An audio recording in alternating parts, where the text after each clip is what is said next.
Então, meus queridos irmãos, minhas queridas irmãs, nós estamos aqui com a leitura da Bíblia. Temos essas duas leituras. A primeira leitura é o começo da segunda carta que São Paulo escreveu a Timóteo. São Paulo escreveu duas cartas a Timóteo. Esse Timóteo era um colaborador de São Paulo. São Paulo tinha um apreço muito grande por Timóteo, porque ele conheceu a família de Timóteo. O pai de Timóteo era pagão, a mãe dele era judia. E ele conheceu bem a família, conheceu a mãe e a avó, chamada Lloyd. E Timóteo, ele foi batizado por Paulo, numa cidade chamada Derbe. E depois foi o grande companheiro de Paulo na pregação, na fundação de comunidades. E aqui então, essa segunda carta, aconteceu quando Paulo estava preso. Tinham prendido por causa da pregação da palavra de Deus, e ele escreve essa carta lembrando, ele é apóstolo, porque Deus o escolheu para ser apóstolo. E depois ele vai dizer da amizade que tem por Timóteo. Aqui o trecho pulou um pedaço, mas ele fala que lembrava quando eles se despediram e Timóteo chorou, né? Timóteo gostava muito de Paulo. E Paulo agradece a Deus justamente o modo de viver de Timóteo. E pede a Timóteo que seja firme, né? Que não seja medroso não.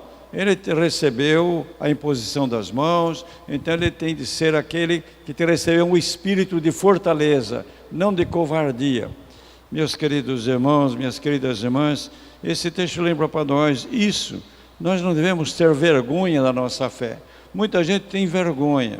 Às vezes é de dizer que é católico, que frequenta a igreja, não é? Tem vergonha às vezes. Nós não podemos ter vergonha não. Deus não tem vergonha de nós, como é que nós vamos ter vergonha de Deus, né? Precisamos, portanto, ter uma fé firme, forte. Nós não podemos ser covardes na nossa fé. O Salmo 123 é um salmo também de confiança em Deus. Eu levanto meus olhos para vós que habitais nos céus. Quer dizer, levanta os olhos para Deus e tem certeza que Deus vai ajudá-lo. Vai ajudá-la a vencer tudo. Então nós temos de ter essa certeza. Vocês que são mulheres, lembrem disso. Nós que somos homens, vamos lembrar disso. Em Deus nós encontramos a nossa força. Deus não nos abandona, Deus nos quer bem. E nós devemos querer bem a Deus também. Não ter vergonha das coisas de Deus. Depois o trecho do Evangelho de São Marcos, estamos lendo.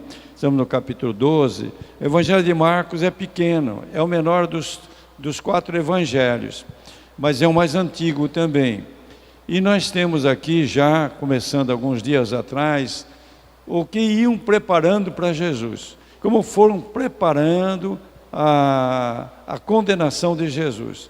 Então, vários grupos que eram contra Jesus, primeiro vieram os fariseus, depois vieram os herodianos com os fariseus, depois vieram o pessoal do templo, e agora veio então esse pessoal que também era do templo, né?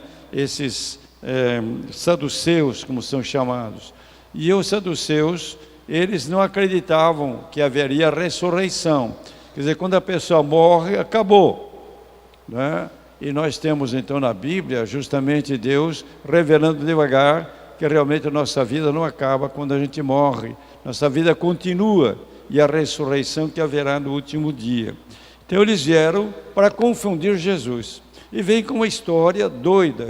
Olha, eles vêm dizer, existia a lei chamada do levirato.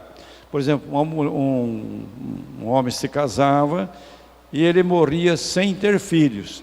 Então, o parente mais próximo devia casar com aquela mulher e o filho que tivesse o primeiro seria considerado filho do morto, para continuar vamos dizer, a família daquele falecido. Então eles vêm com essa história, 7 irmãos, um se casa, morre sem ter filhos, depois o outro se casa também, e assim os 7, e eles falam, depois a mulher morreu, E na ressurreição, ela vai ser esposa de qual deles? E Jesus vai dizer, olha, vocês estão muito errados. Na ressurreição, na vida eterna, nós seremos espiritualizados, como diz São Paulo. Portanto, não é como aqui, como nós vivemos nesse mundo, né? Seremos semelhantes aos anjos. E Jesus depois vai dizer para eles, a ressurreição existe sim. E aí então Jesus dá um argumento. Na Bíblia, Deus é chamado Deus de Abraão, de Isaac, de Jacó, que já morreram há muito tempo atrás, né? E ele vai dizer, e Deus não é Deus dos mortos, Deus é dos vivos.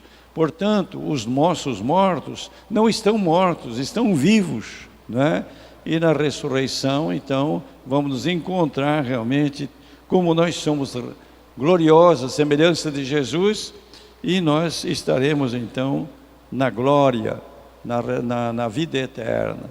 Meus queridos irmãos, minhas queridas irmãs, esses textos dizem para nós muita coisa. Primeiramente, ter coragem. Olha, não ter vergonha da nossa fé. Segunda coisa, confiar em Deus. É o Salmo 123. E depois, lembrar, nós não estamos nesse mundo para desaparecer, não. Nós estamos caminhando para a vida eterna, a vida que não se acaba quando nós morremos. Veja, portanto, é um ensinamento bonito que nós temos. A palavra de Deus, ela esclarece a nossa vida e nos faz, então, enfrentar tudo com muita calma, com tranquilidade, mesmo nos momentos complicados da vida, nos momentos difíceis, não é? Quando a gente acha que não tem saída, tem sim, tem saída, tem saída. Nós temos de ser pessoas de esperança. Vocês mulheres, mulheres de esperança, nós homens, homens de esperança, nós temos uma certeza, nosso Deus é o Deus dos vivos, e nos quer vivos e vivos mesmo, aqui na terra e depois na eternidade.